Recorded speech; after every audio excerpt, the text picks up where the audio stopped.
Hello my dear friends. तो आज की वीडियो का टॉपिक है पास्ट परफेक्ट कॉन्टिन्यूस टेंस। जैसे कि हमने पहले की वीडियो में पास्ट परफेक्ट टेंस है उसके बारे में मैंने आपको नॉलेज दी थी, किस तरह की उसकी वर्ब की फॉर्म लगी, कौन सा हेल्पिंग वर्ब यूज होगा।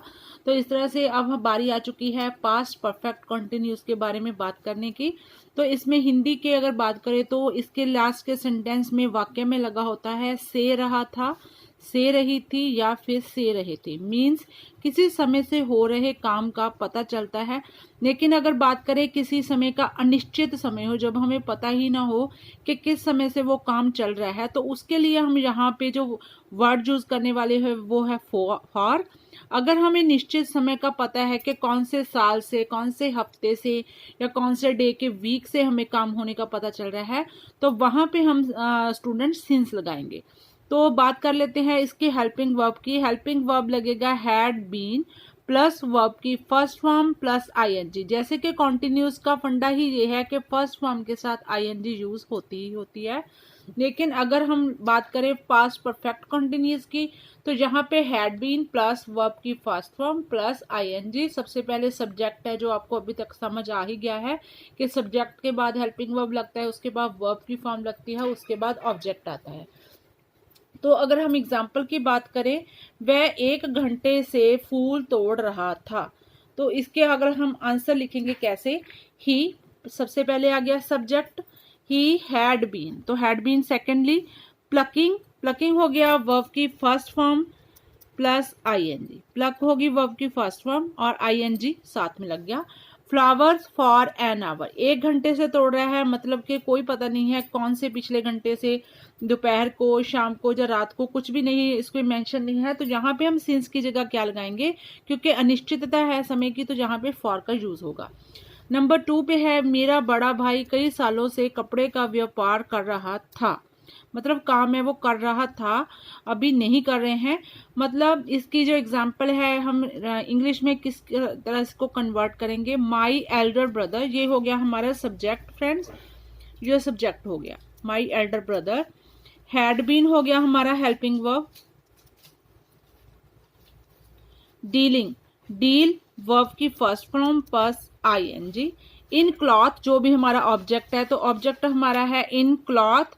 अब हमें समय के बारे में बता रहे हैं, पिछले कई सालों से, कई सालों से मतलब ये नहीं 1990 से, 95 से या उससे भी कोई पहले, कोई भी यहाँ पे जो ईयर है वो मेंशन नहीं किया गया है। तो यहाँ पे हम फॉर का यूज करेंगे सेवरल ईयर, कई सालों से, मतलब कई सालों का मतलब हो गया सेवरल ईयर, कोई पर्टिकुलर डे ईयर हमें पता नहीं है, इसलिए subject plus helping verb plus verb की फर्स्ट फॉर्म के साथ आईएनजी, बाद में हमारा ऑब्जेक्ट हो गया। ऑब्जेक्ट के बाद हम समय की बात कर रहे हैं, तो फॉर सेवरल ईयर्स।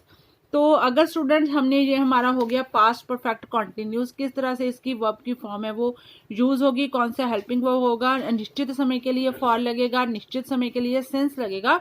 तो अगर हमने इसको नेगेटिव सेंटेंस बनाना है, तो उसमें हम कैसे इसको सेटल डाउन करेंगे वर्ब की फॉर्म को हेल्पिंग वर्ब की।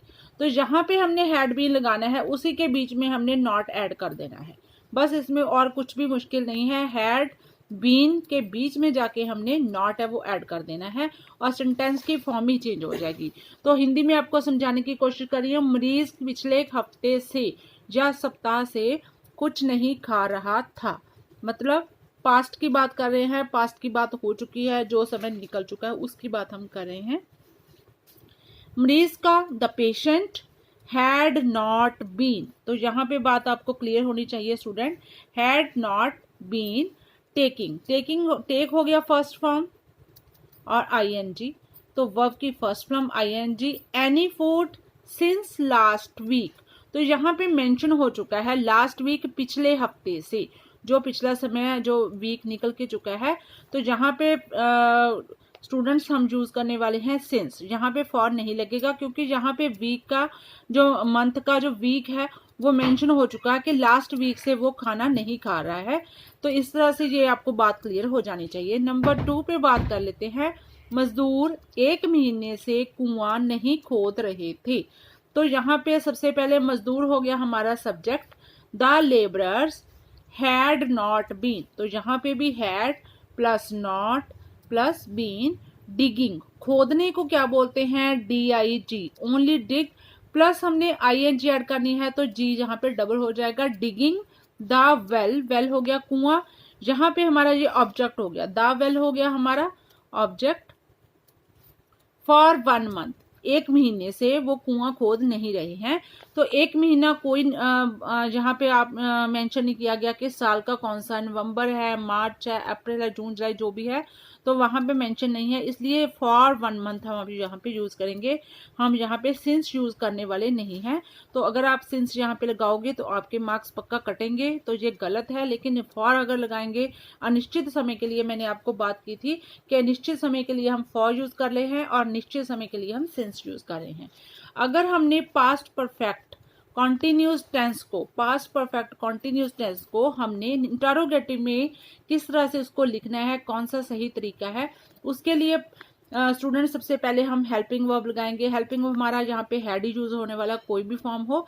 पास्ट हम बात कर रहे हैं, पास्ट परफेक्ट कॉन्टिन्यूस की बात कर रहे हैं, तो यहाँ पे had plus subject plus been plus verb की first form plus ING and last में हमारा ऑब्जेक्ट हो गया। दोबारा से फिर समझा देती हूँ।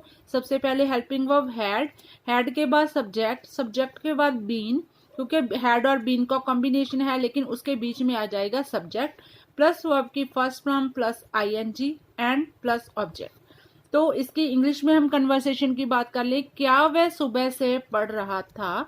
तो अगर हमने इसको इंग्लिश में कन्वर्ट करना है तो सबसे पहले क्या, मतलब क्वेश्चन मार्क है, पूछा जा रहा है कुछ, क्या का हो गया हमारा हैड, उसके बाद हमारा आ गया सब्जेक्ट, हैड ही बीन, तो सब्जेक्ट बीच में आ गया, हैड बीन के बीच में जैसे हमारे यहाँ पे नॉट आ गया था नेगेटिव में, वहीं पे हमारा इंटरोगेटिव चल रहा है, तो had he been, had plus subject plus been, studying, study plus ING verb की फर्स्ट फॉर्म के साथ ING लग चुका है।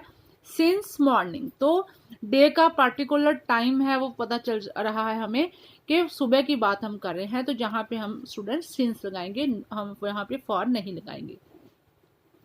सेकंडली हम बात करेंगे, क्या विद्यार्थी 2 दिनों से स्कूल नहीं आ रहे थे। तो यहाँ पे भी क्वेश्चन मार्क है, क्या, तो हम यहाँ पे हेल्पिंग वर्ब को सबसे पहले ऐड करेंगे। क्या का हो गया हैड, द स्टूडेंट, जो विद्यार्थी है वो हमारा सब्जेक्ट हो गया है, ये हमारा हेल्पिंग वर्ब हो गया है।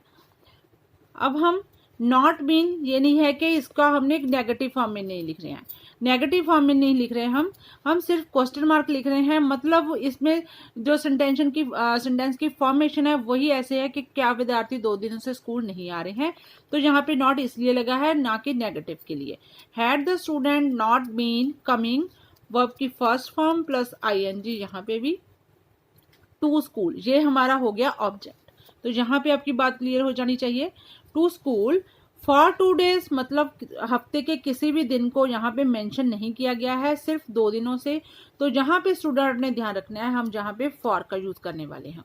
तो क्या वह सुबह से पढ़ रहा था, had he been studying since morning. Second है, क्या विद्यार्थी 2 दिनों से स्कूल नहीं आ रहे थे, तो यहाँ पे had the students not been coming to school for 2 days. तो इस तरह से पास्ट परफेक्ट कंटिन्यूस हमारा कंप्लीट हो चुका है, कंसेप्ट हमारा क्लियर हो चुका है। अगर आपको कुछ भी वीडियो में समझ नहीं आता है स्टूडेंट, तो प्लीज मेरे कमेंट बॉक्स में आप जरूर कमेंट कीजिए, तो आगे से उस चीज का ध्यान रखा जाएगा। तो मिलते हैं एक नई वीडियो के साथ, नए टॉपिक के साथ। Till then take care, please share and subscribe my channel education point.